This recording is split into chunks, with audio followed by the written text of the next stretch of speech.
Anything new that has occurred to you? Obviously, sort of a confirmation there of your suspicions by Jim Burnett of the NTSB that pilots would not have flown these aircraft into the building.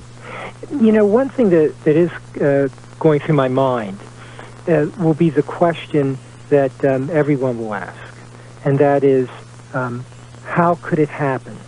And what that's going to do is that's going to peel an onion, and we're going to start to have a good look at what our counterterrorism policy has and has not been.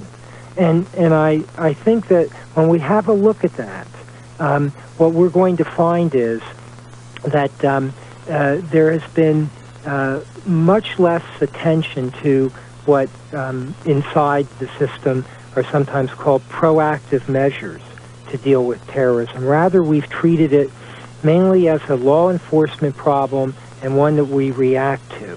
So an event happens and we pursue those responses. That's right. And because of the extent of this operation and the ramifications of it, there will be some serious rethinking of why that has occurred and why, for example, we aren't more assertive in what we do. Well, proactive measures, as well you know, sir, involve generally bombing somebody else's territory. Well, it also involves the use of special capabilities that we've invested a lot of money in. For example, we have a whole special operations capability whose mission it is, in part, to be able to deal with threats proactively without having to do what you just said, and that is bomb indiscriminately people's territory. And those capabilities frequently have not been used, and there's going to be a question as to why.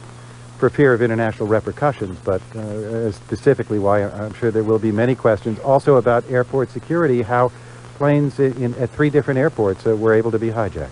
See, all of this, as I think about it, we have crossed a tremendous threshold.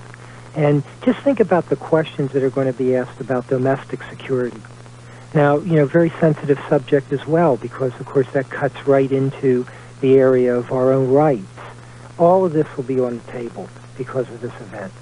We have become accustomed to what we have come to regard as somewhat intrusive and annoying security at airports already. As you suggest, it's likely to be nothing like that for the rest of our lives.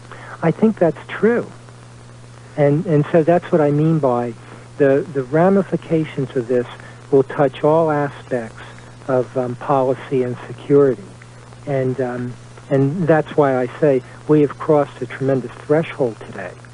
Richard Schultz, thank you for being with us today. My pleasure. Richard Schultz is Director of International Security Studies at the Fletcher School of Law and Diplomacy at Tufts University in Medford, Massachusetts. Also, earlier this hour, we spoke with Senator John Warner of the state of Virginia, Republican, and Congressman Jim Moran of Virginia, a Democrat. NPR's Melissa Block was with us from New York. Tom Gilton joined us from nearby the Pentagon, outside of Washington, D.C. We spoke with Jim Zaroli in New York City, and also we spoke with Craig Childs, a commentator on NPR's Morning Edition, a witness today. I'm Neil Conan. This is a special report from NPR News. Support for National Public Radio comes from this and other national public radio stations.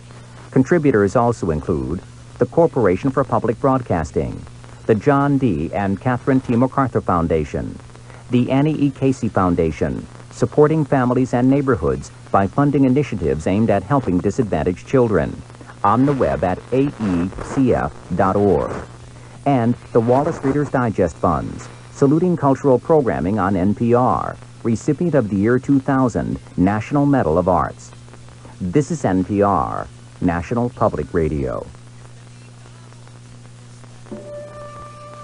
NPR News will provide special coverage throughout the day and night to keep you informed on today's events President Bush has called an apparent terrorist attack. We'll continue here in Studio 3A until 4 p.m. Eastern Time. Then Noah Adams, Linda Wertheimer, and Robert Siegel will continue news coverage of today's events. NPR News will be here to provide special news coverage throughout the day and night. This is NPR News.